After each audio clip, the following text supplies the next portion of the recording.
Hello primates, welcome to another video. Today we are going to be taking the rear diff and welding it. We'll see how it goes. I'm guessing pain and blood and tears and sweat. But at the end, we will be able to do drifting, burnouts, donuts, drag racing. So much better than the one wheel peel. For me, I'm happiest when the back end is loose, so I think this is going to be the way to go.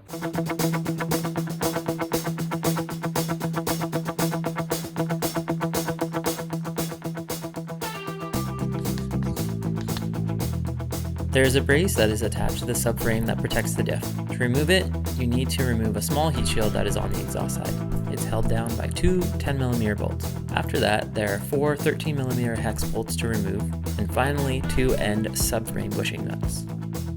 And now I have amazingly good access to these two bolts, like easy peasy. This diff is coming out like no problem now, which is awesome. The diff is held in place by three long bushing bolts. First, remove the two in the front. They run parallel to the main drive shaft and can be accessed from the front side of the diff. Then remove the nut and bolt holding the rear of the diff that runs perpendicular to the drive shaft located in the rear. Remove the main drive shaft and the left and right rear half shafts that go to the wheels. The shafts are connected to the diff with 6 reverse torque bolts. Put the car in gear and apply the brakes so the shafts don't turn. Take out the bolts you can see and have easy access to. Then put the car in neutral, spin the tires, which will spin the shafts and get you access to the ones that are hard to reach. These are free, so if I yank on this, I can get that off. It's not hanging on that. The other side is loose too. Diff will most likely just fall to the ground, so I'm going to have to try and not be under it when that happens. If you look at my black eye, that was from last night.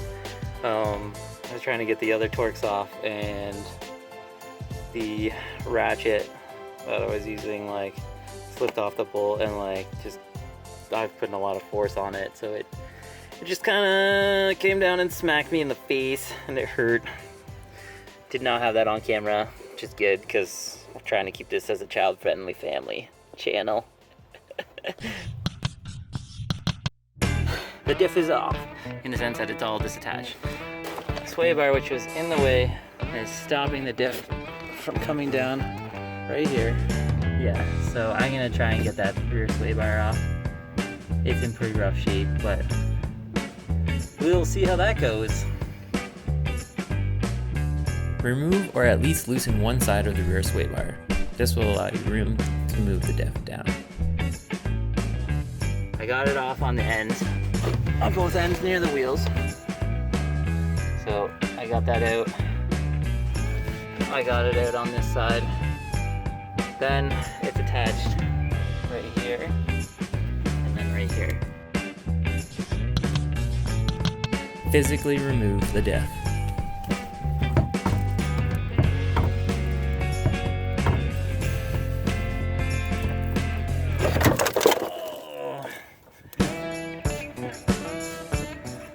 Yes! So good. That's it.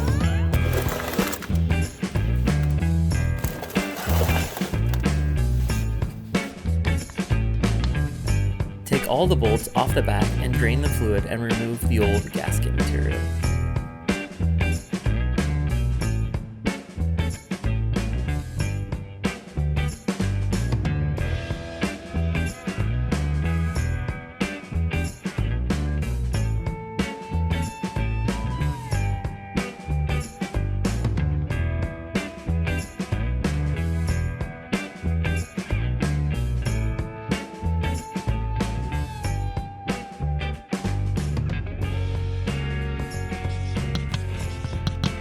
So yeah, we're gonna clean that up a little bit, and then we're gonna weld this gear to this gear, basically so they spin together.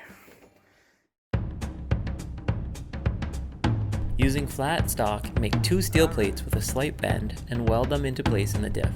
This will tie all the gears together, giving the car similar traits similar to having a solid rear end.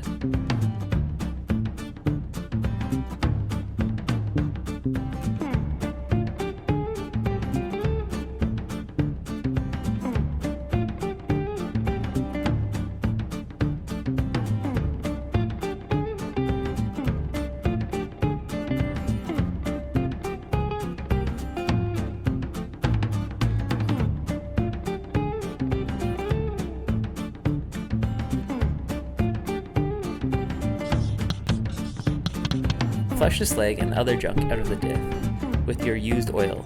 Clean off the old gasket, install a new bead of gasket material, put the bolts back in, and fill it with oil.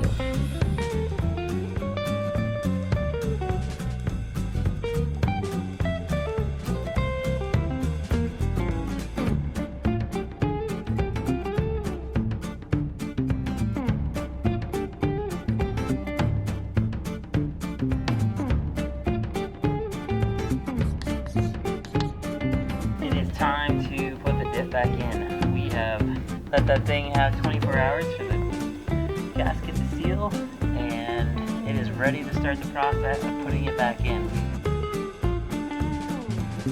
Now it's time to redo everything in reverse. Lift the diff back into the car and reattach everything.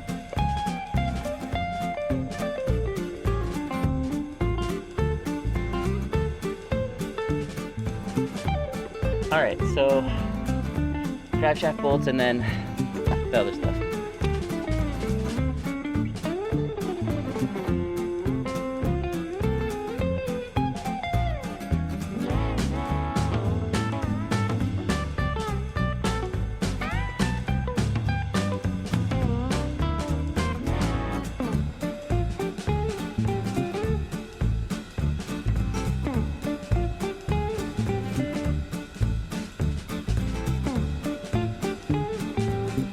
Well, I have good news.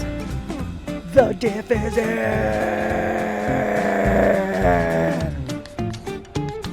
Do a burnout to celebrate and make sure both tires spin.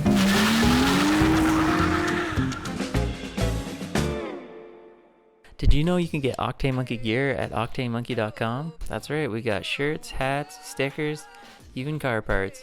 If you like this video, hit that like button. And if you want to see more, hit that subscribe button.